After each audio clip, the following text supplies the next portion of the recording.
जिस देश की सरकार एक परीक्षा नहीं ठीक से करवा पा रहे हैं कि एसएससी जीडी की परीक्षा देने के लिए केंद्र पर 800 से ज़्यादा लोगों को बुला लिया गया और बैठने की व्यवस्था सिर्फ 250 लोगों की थी। ये तीखे बोल कांग्रेस नेता कन्हैया कुमार के हैं, जो इस समय देश की चरमराती और बदहाल शिक्षा व रोजगार व्यवस्था को लेकर केंद्र सरकार पर बुरी तरह भड़के हुए है। कन्हैया कुमार ने सरकार की बदइंतजामी पर सीधा हमला बोलते हुए कहा कि चाहे सरकारी नौकरियों की परीक्षा कराने वाली एसएससी हो, डॉक्टरों के भविष्य का फैसला करने वाली नीट हो या फिर देश का सबसे बड़ा स्कूली बोर्ड सीबीएसई हो, इन सभी संस्थाओं को सरकार ने अपनी नाकामी का अखाड़ा बना दिया है। कन्हैया का यह गुस्सा बेवजह नहीं है। आज देश का युवा सड़कों पर है, छात्र मानसिक अवसाद में है।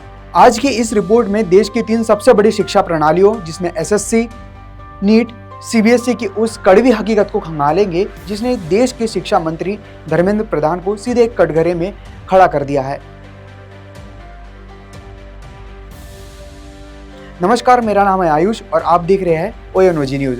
कन्हैया कुमार ने जिस बदइंतजामी का जिक्र किया वो एसएससी की कार्यप्रणाली पर बिल्कुल सटीक बैठती है। सालों साल लटकी रहने वाली भर्तियां, परीक्षा केंद्रों पर बुनियादी सुविधाओं का अभाव और एडमिट कार्ड से लेकर सीट अलॉटमेंट तक में होने वाली भारी गड़बड़ियां अब आम बात हो चुकी है।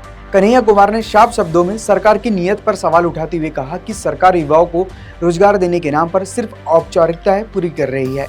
जब आपकी क्षमता से अधिक उम्मीदवारों को बुलाते हैं और उनको बैठने, पीने के पानी या परीक्षा देने की सही व्यवस्था तक नहीं कर पाते, तो ये साफ दिखाता है कि तंत्र युवाओं को सम्मान नहीं बल्कि प्रताड़ना दे रहा है। इस देश में ईमानदार गुरु के बिना हम विश्व गुरु कैसे बनेंगे कि एक 17 साल का बच्चा अपनी समस्याओं को लेकर गुहार लगाता है, अपने रीढ़ की हड्डी खो चुके पत्रकार आनंद फानन में उस विद्यार्थी को देशद्रोही और पाकिस्तानी बताने लगते हैं। एसएससी के रोजगार के दलदल से थोड़ा आगे बढ़े तो स्कूली स्तर पर भी इसी सरकार ने छात्रों का हित को नहीं बख्शा। साल 2026 में सीबीएसई ने 12वीं की परीक्षा में ओएसएम यानी ऑन स्क्रीन मार्किंग सिस्टम, जहां स्टूडेंट की कॉपी को सीधे कंप्यूटर या टैबलेट स्क्रीन से जांचा जाता है।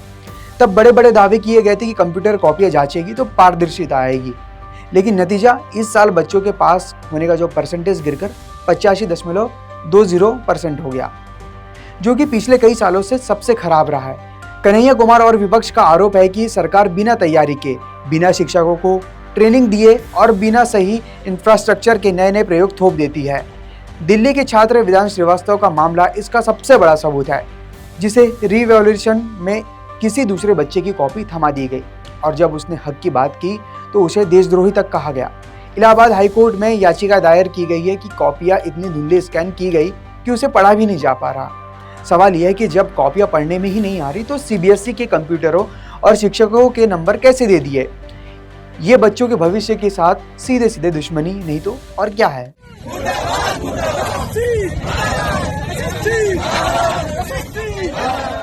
इधर राहुल गांधी ने भी एक वीडियो जारी कर सीबीएसई के ओएसएम यानी ऑन स्क्रीन मार्किंग सिस्टम को लेकर सवाल उठाए हैं।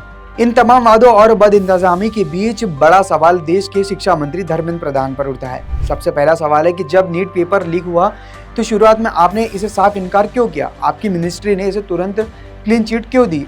दूसरा सबसे बड़ा सवाल है कि सीबीएसई ने फरवरी 2026 में बिना तैयारी के आनंद फानन में ओएसएम सिस्टम लागू कर दिया, जिससे लाखों बच्चों का रिजल्ट खराब हो गया। क्या शिक्षा मंत्रालय को इस नए सिस्टम की कमियों का अंदाजा नहीं था? और तीसरा सबसे बड़ा सवाल है कि जब री इवैल्यूएशन पोर्टल क्रैश हो रहा था तब आपने खुद सामने आकर छात्रों को यह भरोसा क्यों नहीं दिया कि उनके साथ अन्याय नहीं होगा? एक शिक्षा मंत्री का पहला और सबसे जरूरी कर्तव्य होता है कि परीक्षाओं की प्योरिटी और पारदर्शिता मतलब ट्रांसपेरेंसी बनाए रखना। अगर आपके अंदर आने वाले संस्थान चाहे एनटीए हो या सीबीएसई मनमानी कर रहे हैं तो इसकी नैतिक जिम्मेदारी आपकी बनती है। आज राजनीति से परे जाकर इस देश के बच्चों और युवाओं के हक की बात करनी होगी। एक 17-18 साल का बच्चा जो दिन में 14-14 घंटे पढ़ाई करता है, वह सरकार से सिर्फ एक निष्पक्ष व्यवस्था मांगता है। बच्चों का हक है कि उनकी मेहनत का सही मूल्यांकन हो।